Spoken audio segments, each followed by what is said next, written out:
Hi friends, நம்ம இந்த வீடியோவில் எதை பற்றி பார்க்க போகிறோம் அப்படின்னு பார்த்தீங்கன்னா ஆர்பிஐ பற்றி பார்க்க போகிறோம்.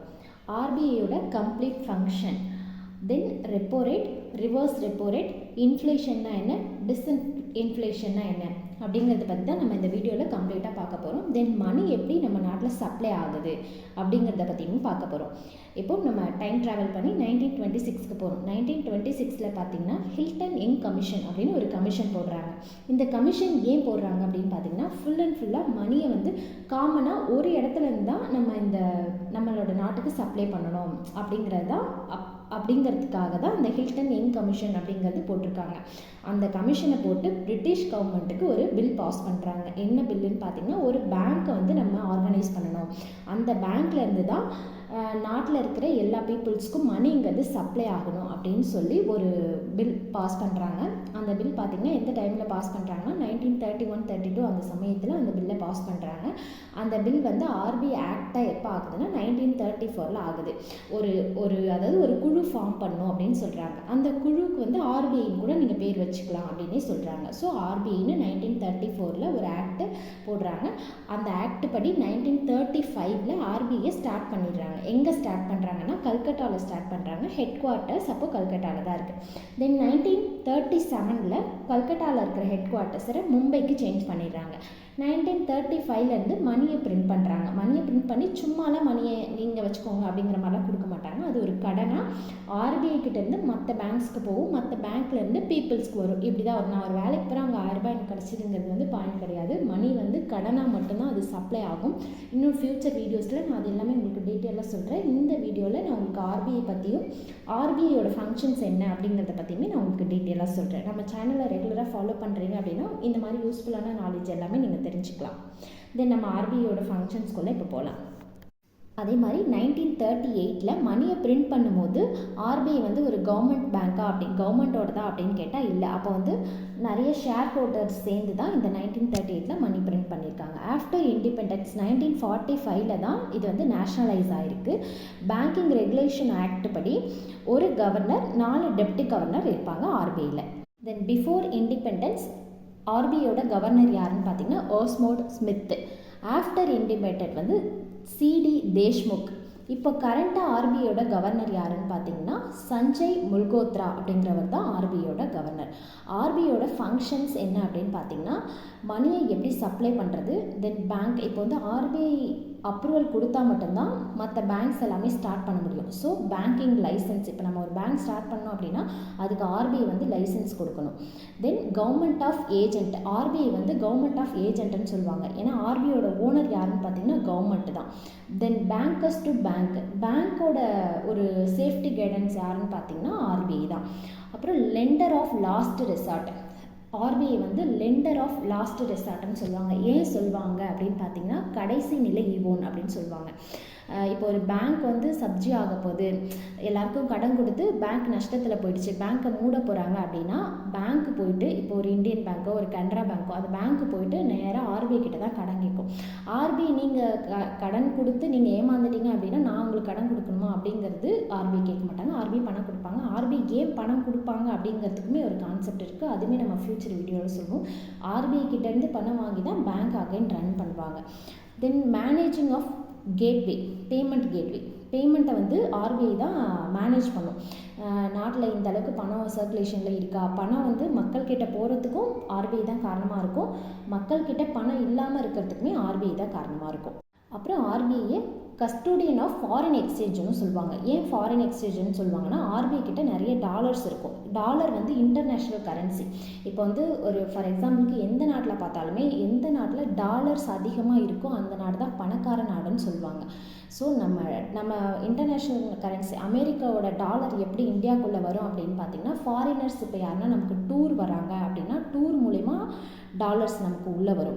அதே மாதிரி ஒரு நாடு வந்து செல்வ வளமிக்க நாடாக இருக்கணும் அப்படின்னா டாலர்ஸ் வந்து அந்த நாட்டில் இருக்கணும். கண்டிப்பாக டாலர்ஸ் உள்ளே வர தான் நம்மளோட நாடு வந்து க்ரோத்தை நோக்கி போகுது அப்படின்னு அர்த்தம். டாலர் வெளியில் போயிடுச்சு அப்படின்னா நம்ம நாடு வந்து கொஞ்சம் ஏழையாக போகுது அப்படின்னு அர்த்தம். இப்போ டாலர்ஸ் உள்ளே வரத்துக்கான வே என்னெல்லாம் இருக்குன்னு பார்த்தீங்கன்னா இப்போ ஃபாரினர்ஸ் வந்து இங்கே ஒரு கம்பெனி ரன் பண்ணலாம், டூர் வரலாம். இந்த மாதிரி சமயங்களில் தான் டாலர்ஸ் வந்து நமக்கு உள்ளே வரும். ஸோ டாலர்ஸ் வந்துச்சு அப்படின்னா நம்ம இந்தியா வந்து ரொம்ப பெரிய க்ரோத்துக்கு போயிடும். நம்ம வளர்ந்த நாடுகள் ஆகிடும். அப்போ வளர்ந்துக்கிட்டு இருக்கோம். வளர்ந்த நாடாகிறதுக்கு டாலர்ஸ் நிறைய நமக்கு வேணும்.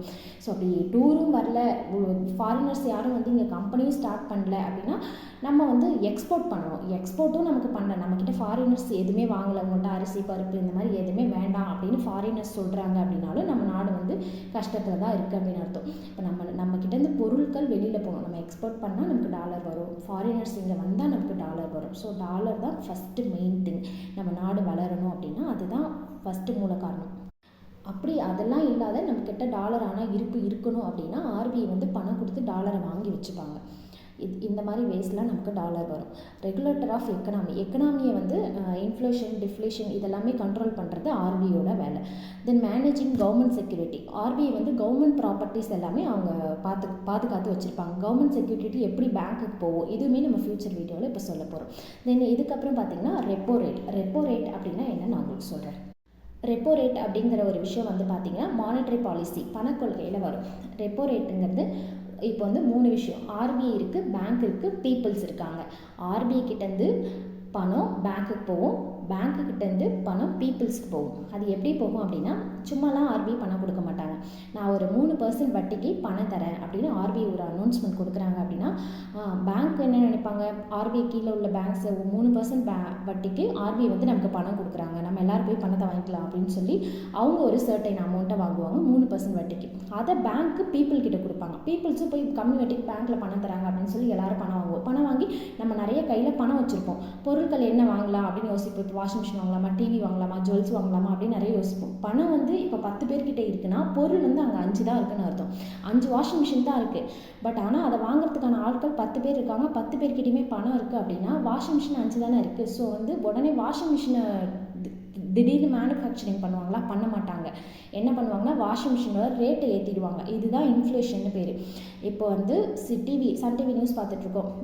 ஆர்பிஐ ரெப்போ ரேட்டை குறைத்துள்ளது, 3%லேருந்து 2% ஆயிருக்கு அப்படின்னு ஒரு நியூஸ் பார்க்குறோம் அப்படின்னா வட்டி கம்மியாகிடுச்சு, நம்ம சந்தோஷப்படக்கூடாது. நம்ம வந்து இன்ஃப்ளேஷனை நோக்கி போயிட்டுருக்கோம். பணவீக்கம் நம்மளை வந்து தாக்க போகுது, பொருட்களோட விலை அதிகமாக போகுது அப்படிங்கிறத நம்ம மைண்டில் வச்சுக்கணும்.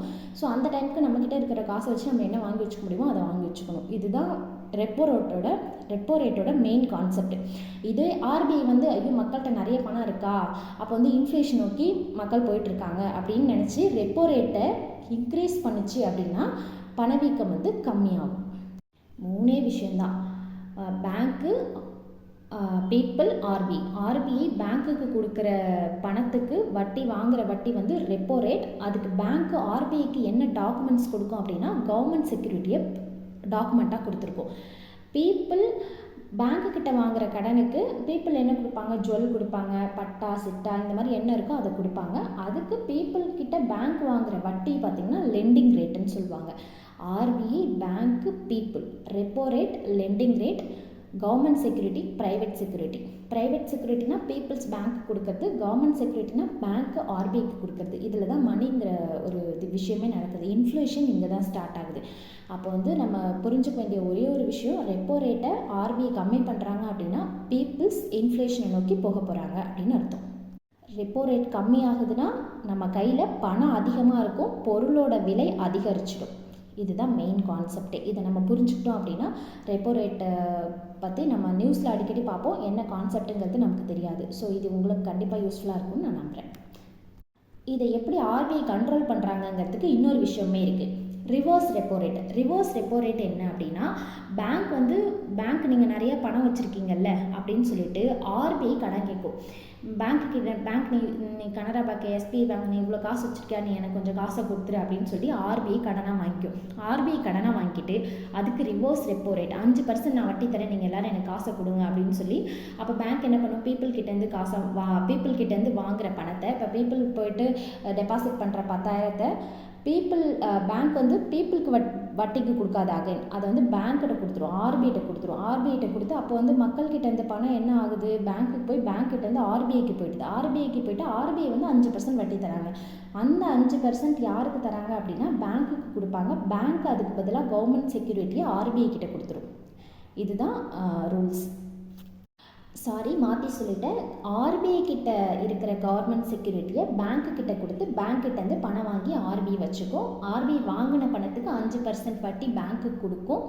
இதுதான் ரிவர்ஸ் ரெப்போ ரேட்டு. ஸோ இப்போ தெளிவாக சொல்லிட்டேன்னு நினைக்கிறேன், ஒரு கன்ஃபியூஷன் ஆகிட்டேன். இப்போ வரைக்கும் ஆர்பிஐ வந்து 5% வட்டி கொடுக்குது பேங்க்குக்கு. இதே வந்து நான் 4% தான் கொடுப்பேன் அப்படின்னு பேங்க் சொல்லிடுச்சு அப்படின்னா பேங்க்கு ஆர்பிஐக்கு பணம் கொடுக்காது, பீப்புள்ஸ் கிட்ட கொடுத்துரும். ஸோ ரெண்டுமே ரிவர்ஸ் ரெப்போ ரேட் ரெண்டுமே கம்மி ஆயிடுச்சு அப்படின்னா தான் அது பீப்புளுக்கு ப்ராப்ளமாக போயிடும். ஸோ பீப்புள்ஸ் கையில் பணம் நிறைய வந்துடும். என்ன வாங்கலாம் அப்படின்னு பீப்புள்ஸ் யோசிச்சு எல்லா திங்ஸ் வாங்க போவாங்க. பட் வந்து ஷாப்ஸில் வந்து பீப்புளுக்கு தேவையான திங்ஸ் இருக்காது.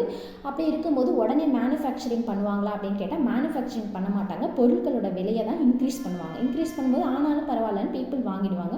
ஸோ எப்படி பார்த்தாலுமே பீப்புள்ஸ்க்கு தான் நஷ்டம். மக்கள் வந்து இன்ஃப்ளேஷனை நோக்கி போயிடுவாங்க அப்படிங்கிறது தான் மீனிங். இதுக்கு அப்படியே உள்டா தான் டிஸ்இன்ஃப்ளேஷன் அப்படின்னா. இப்போது ரெப்போ ரேட்டு இன்க்ரீஸ் ஆயிடுச்சு அப்படின்னா டிஸ்இன்ஃப்ளேஷன் ஆகிடும். பேங்க்குக்கு பணம் கிடைக்காது, ஆர்பிஐ கிட்டேருந்து பேங்க்குக்கு பணம் போகாது, பேங்க்லேருந்து பீப்புளுக்கு பணம் போகாது. ஸோ மக்கள் கிட்ட பணம் இருக்காது, பொருட்களை விலை வந்து கம்மியாக தான் இருக்கும். ஸோ நான் வீடியோவில் சொன்னேன் RBI plus repo rate, reverse repo rate, inflation, disinflation, dollar international currency பற்றி சொல்லியிருந்தேன் இல்லையா. ஸோ இது மூணுமே யூஸ்ஃபுல்லாக இருக்கும்னு நினைக்கிறேன். ஸோ இந்த மாதிரி யூஸ்ஃபுல்லான இன்ஃபர்மேஷனை தெரிஞ்சுக்கிறதுக்கு யுகா நாலேஜ் ட்ரான்ஸ்ஃபர் அப்படிங்கிற சேனலை லைக் பண்ணிவிட்டு ஃபாலோ பண்ணுங்கள், ஷேர் பண்ணுங்கள். இந்த வீடியோ பிடிச்சிருந்தது அப்படின்னா கண்டிப்பாக லைக் பண்ணிவிடுங்க. ஃபைனலாக நான் உங்களுக்குமே ஒரு டாஸ்க் தரேன். எஸ்பிஐ எப்போ ஸ்டார்ட் பண்ணாங்க அப்படின்னு கமெண்ட்டை சொல்லிவிடுங்க.